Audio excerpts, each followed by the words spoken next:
c'est un homme qui est Kabylie. Oui. Il a écrit beaucoup de textes sur lui et sur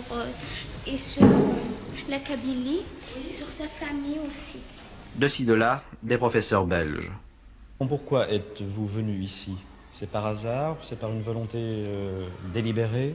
Bien, l'Algérie, ce n'est pas un hasard, ça c'est un choix qui remonte à très longtemps.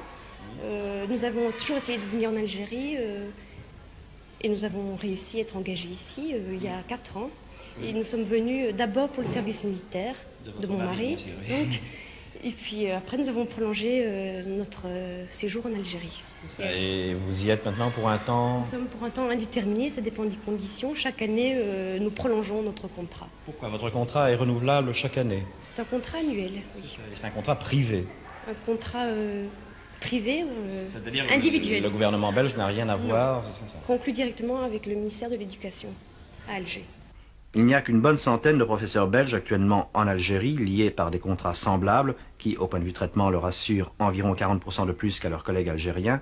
Mais du côté officiel, on souhaite vivement qu'il y en ait plus.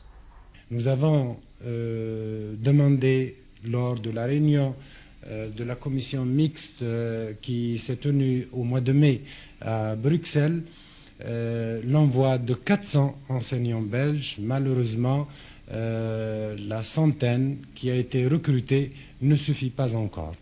Et pourquoi, à votre avis, il n'y en a pas plus en ce moment?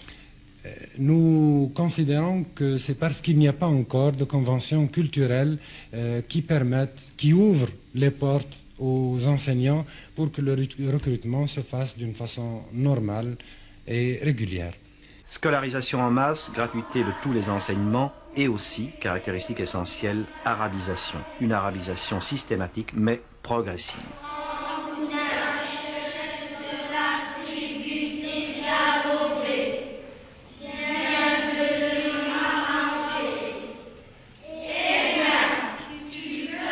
Tous ces élèves ont quel âge à peu près? Ils ont une moyenne de 10 à 11 ans. 10-11 ans. Oui.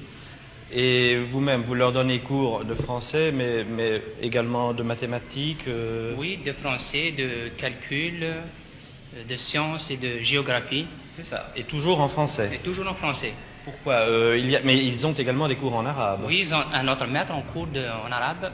Oui. Il prend pendant 2 heures de temps. Et à ce moment-là, les cours en arabe, ils ont cours de quoi en arabe? Ils apprennent l'arabe ou bien ils ont des cours en arabe? Ils ont des cours en arabe. Ils ont la lecture, ils ont des cours en langue arabe avec leurs professeurs. Actuellement, les 2 premières années du primaire sont arabisées et tout ce cycle le sera dans 2 ans. Mais déjà, certains cours se donnent, quel que soit le niveau, en arabe.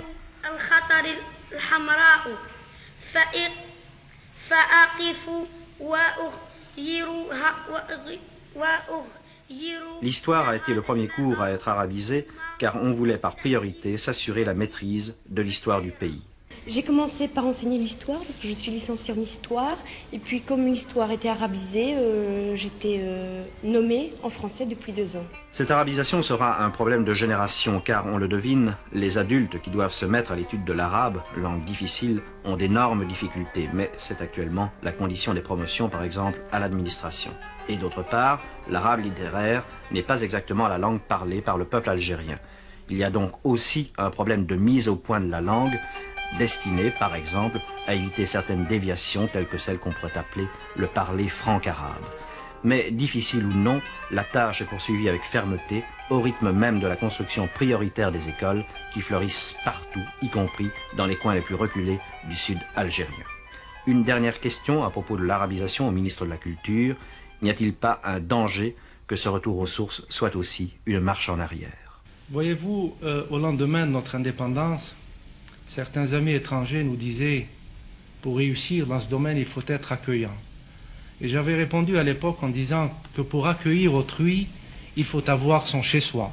Et c'est là peut-être toute la signification de la politique d'arabisation.